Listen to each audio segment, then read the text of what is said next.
First January 2025 থেকে অর্থাৎ নতুন বছর থেকে পুরো দেশ জুড়ে বেশ কয়েকটি নিয়মের পরিবর্তন হতে যাচ্ছে। হ্যাঁ বন্ধুরা, ফার্স্ট জানুয়ারি থেকে পুরো দেশ জুড়ে 15টি নিয়মের পরিবর্তন হবে। এছাড়া অনেক কয়েকটি দ্রব্য রয়েছে যে সমস্ত দ্রব্যের দাম বাড়তে চলেছে এবং বেশ কয়েকটি দ্রব্য রয়েছে যে সমস্ত দ্রব্যের দাম কমতে চলেছে জানুয়ারি মাসের 1ম তারিখ থেকে।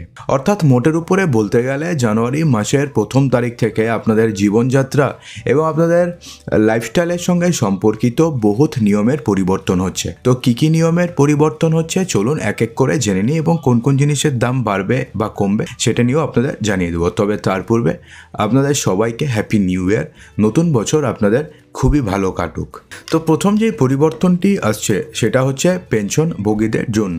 হ্যাঁ বন্ধুরা, ফার্স্ট জানুয়ারি থেকে পেনশন তোলার নিয়মে এবার বদল আনছে ইপিএফ। নয়া নিয়ম অনুযায়ী 2025 সাল থেকে আপনি ব্যাংকের যে কোনো শাখা থেকে পেনশন তুলতে পারবেন। এর জন্য তাদের কোনো ব্যাংকে আলাদা করে ভেরিফিকেশন করার কোনো প্রয়োজন পড়বে না। নতুন বছরে আপনি যদি কৃষক হয়ে থাকেন তাহলে আপনাদের জন্য কিন্তু দারুণ সুখবর।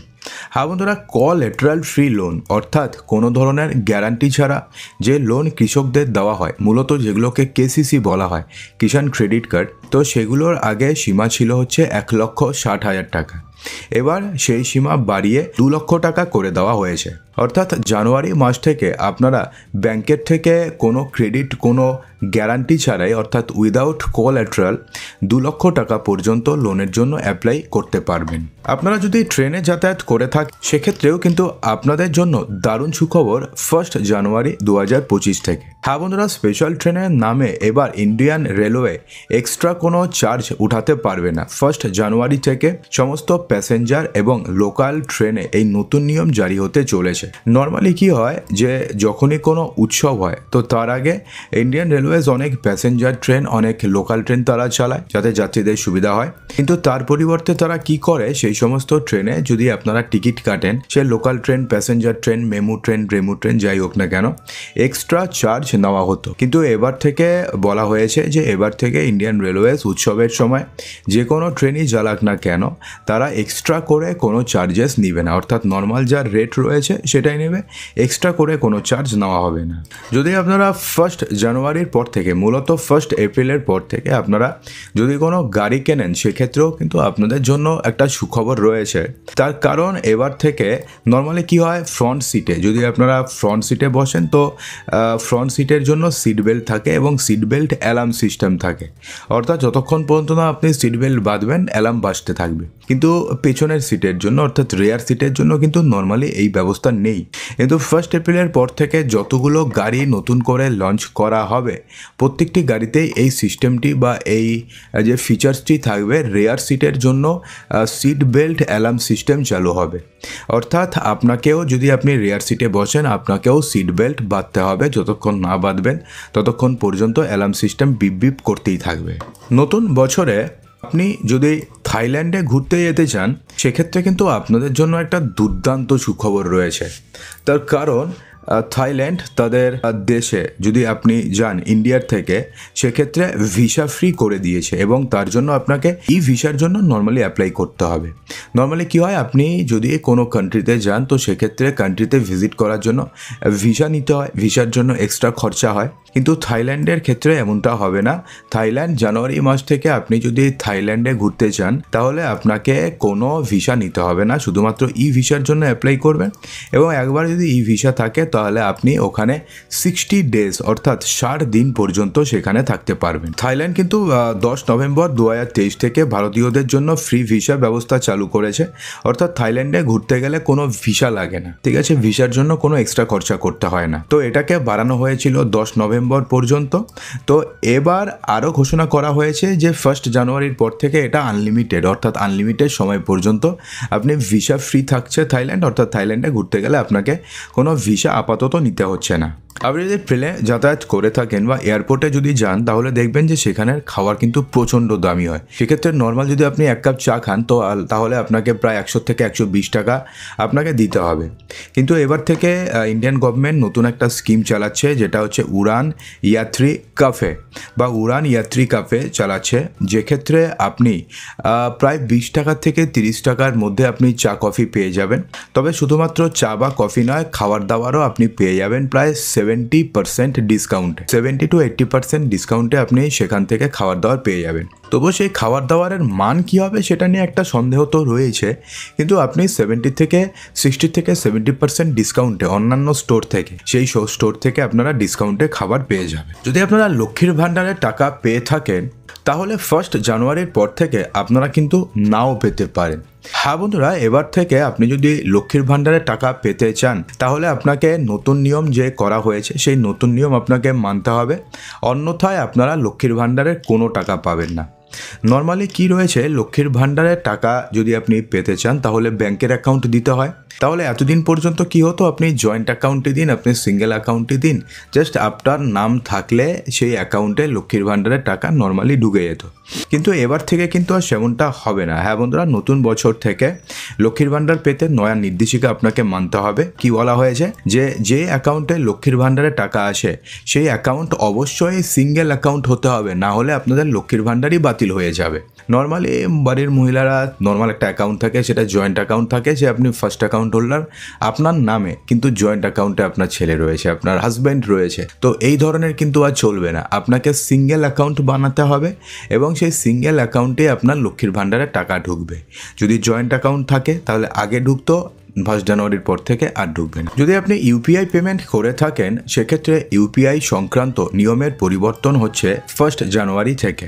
নর্মালি ইন্টারনেট ছাড়া যে ইউপিআই পেমেন্ট হয়, ইউপিআই 1 2 3 বলে, যে নর্মালি ফিচার্স ফোন থেকে যে ইউপিআই পেমেন্টগুলো হয়, তো সেগুলো এতদিন পর্যন্ত 5,000 টাকা পর্যন্ত লেনদেন করা যেত ইন্টারনেট ছাড়া। কিন্তু 1 জানুয়ারির পর থেকে সেটার লিমিট 5,000 টাকা থেকে বাড়িয়ে 10,000 টাকা করা হয়েছে। অর্থাৎ এখন থেকে আপনি যদি ইন্টারনেট ছাড়া ফিচার্স ফোন থেকে ইউপিআই করতে চান তাহলে 10,000 টাকা পর্যন্ত আপনি পাঠাতে পারবেন। যদি আপনাদের কাছে জিও, এয়ারটেল, ভোডাফোন আইডিয়া বা বিএসএনএল যে কোনো কোম্পানির সিম থাকুক না কেন, 1 জানুয়ারি থেকে নতুন একটা নিয়ম চালু হচ্ছে, সেটা হচ্ছে ROW বা রাইট অফ উইংস বলে একটা নতুন নিয়ম চালু হচ্ছে। যে নিয়মের ফলে কি হবে, আপনাদের যে কলিং যে আপনাদের এক্সপিরিয়েন্স রয়েছে সেটা অনেকটাই ভালো হবে। কলিং এক্সপিরিয়েন্স বলুন বা ভিডিও কলিং এক্সপিরিয়েন্স বলুন বা ইন্টারনেটের এক্সপিরিয়েন্স বলুন, ভালো হবে। যার কারণ নর্মালি বিভিন্ন কোম্পানিগুলোকে যে অপটিক্যাল ফাইবার অথবা নতুন মোবাইল টাওয়ার বসাতে যে ডকুমেন্টেশন করতে হয় বা যে প্রসিডিওর রয়েছে সেটা একটু লেন্দি ছিল, কিন্তু 1 জানুয়ারির পর থেকে সেই লেন্দি প্রসেসটাকে একদম ইজি করে দেওয়া হয়েছে, কাগজপত্রের প্রয়োজনটাকেও কমিয়ে দেওয়া হয়েছে। এর ফলে কী হবে, এই ধরনের কোম্পানিগুলো যদি নতুন করে কোনো অপটিক্যাল ফাইবার বসাতে চায় বা টাওয়ার বসাতে চায় তাহলে তারা সিম্পলি কোনো মানে হেক্টিক ছাড়াই বসাতে পারবে। এর ফলে কী হবে, ভালো পরিষেবা আমরা পেতে পারি জিও, এয়ারটেল, ভোডাফোন আইডিয়া এবং বিএসএনএলের থেকে। যদি আপনাদের অ্যান্ড্রয়েড ফোনের পুরানো অপারেটিং সিস্টেম থাকে তাহলে সেক্ষেত্রে আপনাদের মোবাইলে 1 জানুয়ারির পর থেকে আর হোয়াটসঅ্যাপ কাজ নাও করতে পারে। হ্যাঁ বন্ধুরা, আপনি যে হোয়াটসঅ্যাপ দিয়ে আপনি ভিডিও শেয়ার করছেন, হয়তো এই ভিডিওটি আপনি শেয়ার করছেন কি না অবশ্যই কিন্তু কমেন্ট বক্সে একবার হলেও জানাবেন যে আপনি আমাদের চ্যানেলের ভিডিও শেয়ার করেন কি করেন না। তো যদি আপনি হোয়াটসঅ্যাপে মেসেজ করে থাকেন বা হোয়াটসঅ্যাপ ব্যবহার করেন তাহলে 1 জানুয়ারির পর থেকে যদি এই বিশেষ করে এই মোবাইলগুলো যদি আপনাদের কাছে থাকে তাহলে আপনি আর নাও হোয়াটসঅ্যাপ ব্যবহার করতে পারেন বা হোয়াটসঅ্যাপ আপনার মোবাইলে নাও চলতে পারে। যেমন কী রয়েছে, Samsung Galaxy S3, Galaxy note 2, Galaxy CE3, Galaxy S mini বা যেই মোবাইলগুলো নাম আপনারা দেখতে পাচ্ছেন সেই সমস্ত মোবাইলে 1 জানুয়ারির পর থেকে আর হোয়াটসঅ্যাপ কাজ করবে না। আপনি যদি অ্যামাজন প্রাইমের সদস্যপদ গ্রহণ করে থাকেন তাহলে 1 জানুয়ারি থেকে আপনি এক অ্যাকাউন্ট ব্যবহার করে 2টো টিভিতে স্ট্রিমিং চালাতে পারবেন। কেউ যদি 3য় স্ট্রিমিং চালাতে হয় তাহলে তাকে আলাদাভাবে সদস্য হতে হবে। নর্মালি আগে কি নিয়ম ছিল, আগে নিয়ম ছিল যে একটি অ্যাকাউন্টে 5টি প্রাইম স্ট্রিমিং আপনি করতে পারতেন, এবার থেকে 5টিকে কমিয়ে 2টি করে দেওয়া হয়েছে। অর্থাৎ 2টির পরিবর্তে 3টি যদি আপনি করতে চান আবার আপনাকে নতুন করে করতে হবে। 1 জানুয়ারির পর থেকে 2 থেকে 3 থেকে 4% পর্যন্ত বিভিন্ন গাড়ির দাম বাড়তে চলেছে। সেক্ষেত্রে Maruti Suzuki, Hyundai, Mahindra, tata, Mercedes প্রত্যেকটি গাড়ি প্রস্তুতকারক যে উৎপাদন খরচ বেড়ে যাওয়ার কারণে গাড়ির দাম তাদের বাড়াতে হয়েছে। অর্থাৎ 1 জানুয়ারির পর থেকে আপনি যে কোনো গাড়ি কিনুন না কেন আপনাকে 3 থেকে 4% বেশি দামে কিনতে হবে। 1 জানুয়ারির পর থেকে 3 ধরনের ব্যাংক অ্যাকাউন্ট বন্ধ হয়ে যাবে। হ্যাঁ বন্ধুরা, রিজার্ভ ব্যাংক অফ ইন্ডিয়ার তরফ থেকে বলা হয়েছে যে যদি আপনাদের ডরমেন্ট অ্যাকাউন্ট, যদি আপনাদের ইনঅ্যাক্টিভ অ্যাকাউন্ট অথবা যদি আপনাদের জিরো ব্যালেন্স অ্যাকাউন্ট থাকে তাহলে সেক্ষেত্রে এই 3 ধরনের অ্যাকাউন্ট বন্ধ করার সিদ্ধান্ত নেওয়া হয়েছে। ডরমেন্ট অ্যাকাউন্ট কি সে নিয়ে কিন্তু আমরা একটা ডিটেলড ভিডিও করেছি, লিঙ্ক ভিডিও ডেসক্রিপশন বক্সে দিয়ে দেবো, সেখান থেকে আপনারা চেক করে নিতে পারবেন। তবে তাও আমরা জানিয়ে দিই যে সমস্ত অ্যাকাউন্ট 2 বছর ধরে নিষ্ক্রিয় রয়েছে, বন্ধ রয়েছে, সেগুলোকে ডরমেন্ট অ্যাকাউন্ট বলা হয়, সেগুলোকে বন্ধ করে দেওয়া হবে, না হলে এই ধরনের অ্যাকাউন্টগুলো হ্যাকারদের কাছে টার্গেট হয়ে থাকে, তাই এগুলোকে বন্ধ করে দেওয়া হবে। যদি আপনাদের অ্যাকাউন্ট 12 মাস অর্থাৎ 1 বছর ধরে কোনো লেনদেন না হয়ে থাকে তাহলে সেটি ইনঅ্যাক্টিভ অ্যাকাউন্ট বলা হয়। ইনঅ্যাক্টিভ অ্যাকাউন্টটি পরে ডরমেন্ট হয়ে যায়, তো সেগুলোকেও বন্ধ করে দেওয়া হবে। এবং যে ধরনের আপনাদের যদি জিরো ব্যালেন্স অ্যাকাউন্ট করে থাকেন এবং দিনের পর দিন যদি আপনি অ্যাকাউন্ট না চালিয়ে বসে থাকেন তাহলে তা আর হবে না, এই ধরনের অ্যাকাউন্টও বন্ধ করে দেওয়া হবে বলে আগেই জানিয়ে দিয়েছে রিজার্ভ ব্যাংক অফ ইন্ডিয়া। যদি ব্যাংকের কাছে সঠিক কেওয়াইসি না থাকে তাহলে সেই অ্যাকাউন্টগুলো নিয়েও কঠোর সিদ্ধান্ত নেবে রিজার্ভ ব্যাংক অফ ইন্ডিয়া। প্রতিটি ব্যাংক অ্যাকাউন্ট খোলার পরে সেখানে ন্যূনতম ব্যালেন্স বজায় রাখতে হবে। এ বিষয়ে যে গাইডলাইন রয়েছে সেগুলোকে আপনাকে মেনে চলতে হবে, না হলে নতুন বছর থেকে ব্যাংক আপনার এগেনস্টে করা পদক্ষেপ গ্রহণ করতে পারে। 1 জানুয়ারি 2025-এর পর থেকে নতুন প্রজন্ম শুরু হতে চলেছে। হ্যাঁ বন্ধুরা, 2024 সাল শেষ হয়ে যখন 2025 সাল শুরু হচ্ছে তখন কিন্তু নতুন প্রজন্ম চালু হবে এবং সেই প্রজন্মের নাম হবে হচ্ছে জেনারেশন বিটা। এবং 2025 থেকে 2039 সাল পর্যন্ত যত শিশু জন্মাবে সবাইকে বলা হবে জেনারেশন বিটা। এর আগে যারা 1981 থেকে 96 পর্যন্ত জন্ম ছিল তাদেরকে বলা হতো মিলেনিয়াল। এরপরে কি হয়েছে, 96 থেকে 2010 পর্যন্ত তাদের জেনারেশন জি বলা হয়। 2010 থেকে 2024 পর্যন্ত যাদের জন্ম তাদেরকে জেনারেশন আলফা বলা হয় এবং এবার বলা হবে হচ্ছে জেনারেশন বিটা। এবং জেনারেশন বিটার যে বাচ্চা কাচ্চা হবে তারা কিন্তু আর্টিফিশিয়াল ইন্টেলিজেন্স সম্বন্ধে তাদের জ্ঞান প্রচুর থাকবে, অর্থাৎ জেনারেশন আলফা বা জেনারেশন ওয়াই সমস্ত কিছুকে তারা অনেক দূর এগিয়ে যাবে। তো আপনি কোন জেনারেশন এই ভিডিওটি দেখার পরে অবশ্যই কিন্তু কমেন্ট বক্সে জানাবেন। 1 জানুয়ারির পর থেকে বেশ কয়েকটি দ্রব্যের দাম কমতে চলেছে, তো এই নিয়েও কিন্তু ডিটেল ভিডিও করা রয়েছে, ডেসক্রিপশন বক্সে লিঙ্ক দিয়ে দেবো, সেখান থেকে ডিটেল দেখতে পারবে। এখানে আমরা সংক্ষেপে বলে দিচ্ছি। আপনার মোবাইল রিচার্জের দাম কমতে পারে, তার কারণ 10 টাকার রিচার্জ আবার আসতে পারে, যেক্ষেত্রে 10 টাকা দিয়ে রিচার্জ করলে আপনি ধরুন 60 টাকা পেতেন, কিন্তু সেক্ষেত্রে কোনো লিমিট ছিল না যে আপনাকে মাসে 250 টাকা রিচার্জ করতেই হবে। সেক্ষেত্রে আপনি যদি চান যে আপনি 250 টাকা রিচার্জ করবেন তো করতে পারেন, কিন্তু কোনো বাইন্ডিংস থাকবে না। এরপরে যেটা হতে চলেছে সেটা হচ্ছে পার্লেজি বিস্কুটের দাম বাড়তে চলেছে। 1 জানুয়ারি থেকে পার্লেজি বিস্কুট তাদের দাম বাড়াবে। শুধুমাত্র তারা দাম বাড়াবে না, তাদের বিস্কুটের ওজনও কমিয়ে দেবে। বাড়তে পারে পেট্রোল ডিজেলের দাম। 1 জানুয়ারির পর থেকে পেট্রোল ডিজেলের দামে কিছুটা পরিবর্তন হতে পারে, সেক্ষেত্রে বাড়তেও পারে কমতেও পারে, তো দেখা যাক বাড়ে কি না বাড়ে।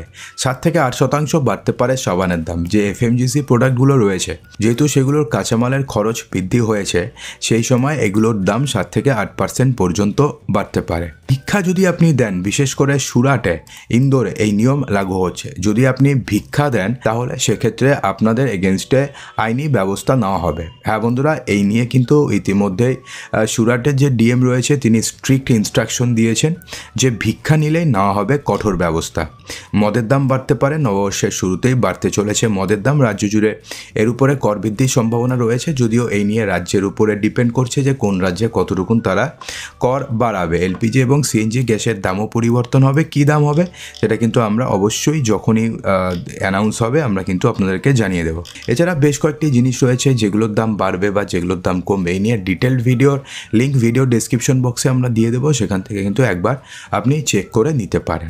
তো বন্ধুরা, আশা করব যে ভিডিওটিতে আপনাদের সমস্ত কিছুই সঠিকভাবে বোঝাতে পেরেছি।